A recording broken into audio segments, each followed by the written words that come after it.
Hey everybody, my name is Samuel Robertson, and today I'm going to show you a project that Jordan Bates and I built for Computer Science 4550 at the University of Wyoming. This project is built using the Stella Atari emulator and the arcade learning environment, both of which I will post links to in the description of the video. This project was programmed using Python 2.7. Our goal was to solve an old Atari 2600 game called H.E.R.O using breadth first search and uniform cost search. So first off, I'm just going to introduce you guys to the game and explain the mechanics behind it.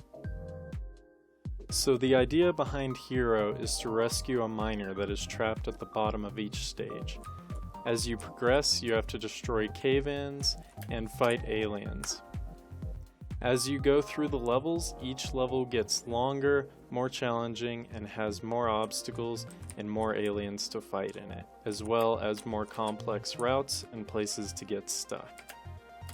It's a very simple game with simple mechanics, and that is why we thought breadth first search and uniform cost search would be good ways to try to solve this game and to learn to play it. Alright, so here's a visualization of our implementation of BFS.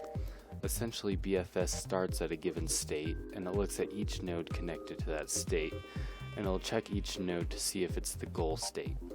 And so it'll repeat that process on each of those subsequent nodes and look at each node connected to them.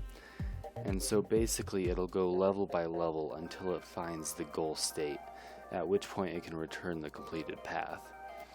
So our implementation of BFS had several modifications to decrease the amount of time and memory it took to run.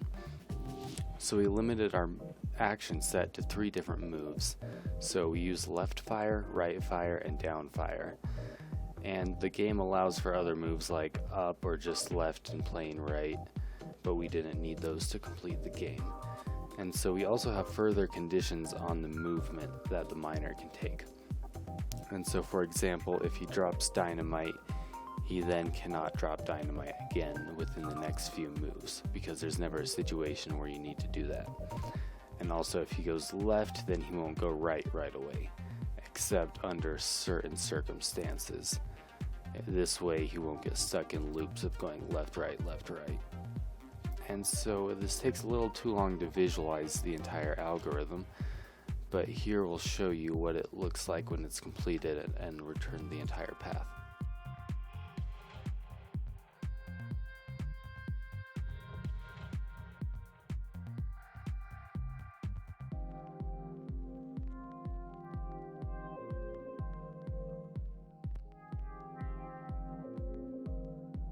So now I'm going to show you guys our second algorithm, which is uniform cost search.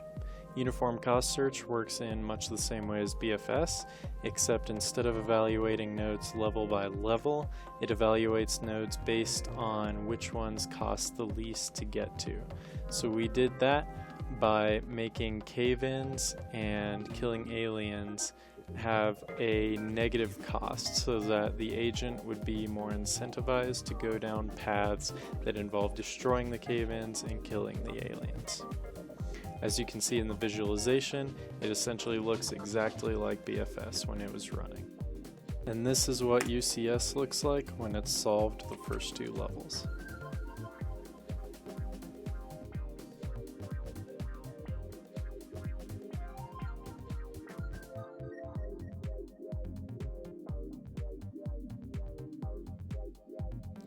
So really the only issue we had was that we weren't able to progress past the first few levels because of time and memory requirements.